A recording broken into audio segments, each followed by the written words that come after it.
A brief intro about Impact Zero. So, if you're not familiar with us, we are a nonprofit based in Toronto that helps people turn climate ideas, like climate solution ideas, into businesses.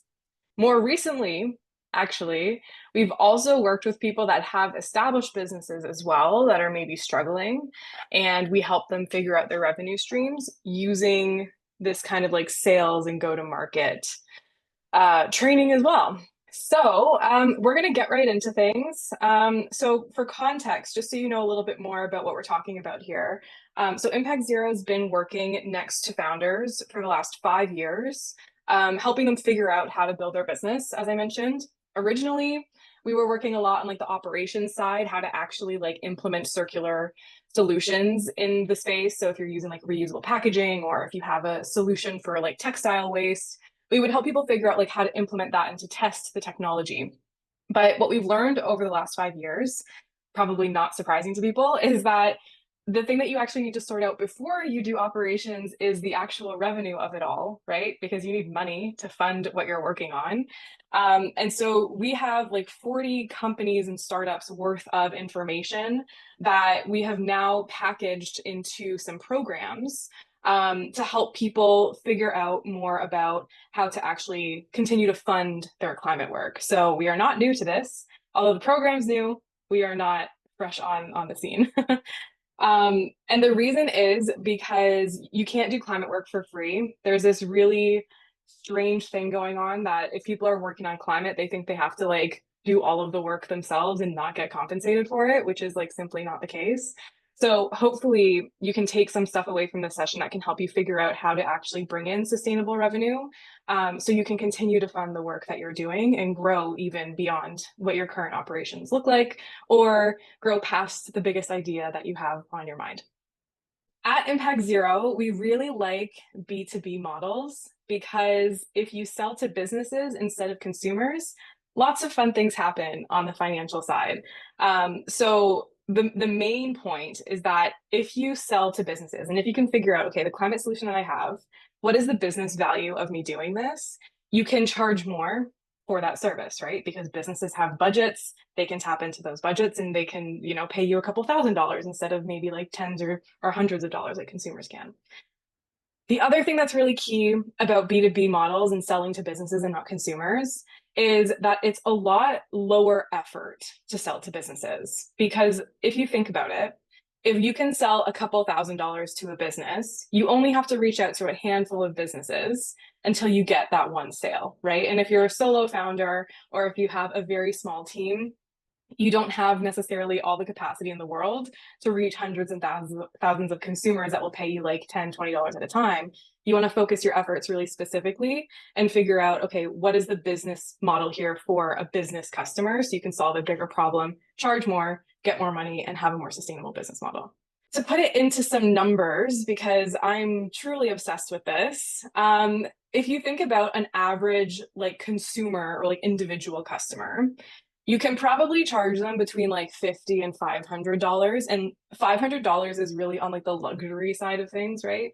If you think of like big brands and like high, cloudy brands, the sales cycle is really short with consumers, right? Maybe they can make an emotional decision within like a minute to a day. They'll decide whether or not they're going to buy from you. So it could be really quick. But as quick as that buying decision is, they're also quick to leave you and never talk to you again. So the retention is pretty low for the most part, for majority of B2C service offerings or product offerings. Meanwhile, on the B2B side of things, your average value of a contract with a business is in the thousands and potentially even hundreds of thousands of dollars. Granted, the sales cycle takes a bit longer, right? Because you have a lot of people you might have to talk to. You're not going straight to the CEO all the time to sell something. But the sales cycle on average is between 1 and 6 months if you sell to businesses.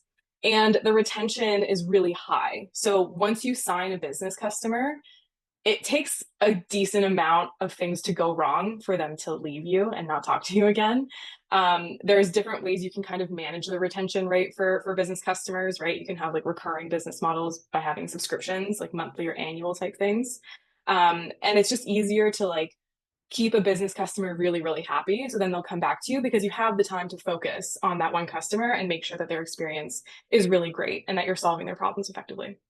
I just wanted to set this context because a lot of people come to Impact Zero thinking that they have an existing business model that they're perhaps struggling with, or they have an idea for something for consumers. And I like to just like plant the seed, you know? Ultimately, you can do whatever you want, obviously, but this is me stating my case of why I think the B2B model for any business is a great way to go, especially if you're new and you have maybe one or just a handful of people. You're going to have like very tangible things to walk away with. And don't panic if you have just an idea. Truly do not panic. You're still going to get benefit from this, and you'll understand why as I go through this. So, before we get into the details of your value proposition, I want to start with what your idea is. And you can think about this in a couple of different ways. So, if you are a brand new founder and you're like, I don't even have a business yet, that's completely fine. Just think about what you want to do, right? What do you think you want to solve? Is there a specific problem you're really passionate about?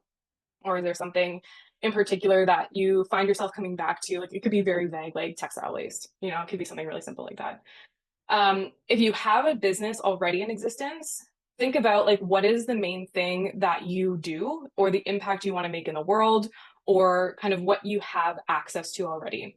And that could be a product or service, it could be access to people, it can be access to information. You can think kind of creatively about what is the value that you either want to provide if you're in the idea stage or that you do provide and can provide if you're in the established business phase. So if you're thinking of like a product or a service, what I want to encourage you to consider is if you can make that product or service more competitive than the alternatives that are currently available in the market. So when you see better, it's like cheaper, more effective, you know, the basic business things that you always hear. Something else that might be a bit more creative and people often don't think about is if you also have access to a community of people, right? So like you have access to communities of people that all share some sort of common either value or trait.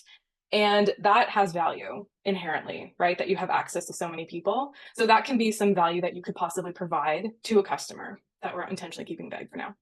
Another thing to think about is the information piece. So if you have access to either data or technology or processes, like if you have some sort of knowledge that you want to monetize essentially or offer to people, think about what that might be as well. And your business might only have one of these pieces. You might span across a couple of them. That's completely fine.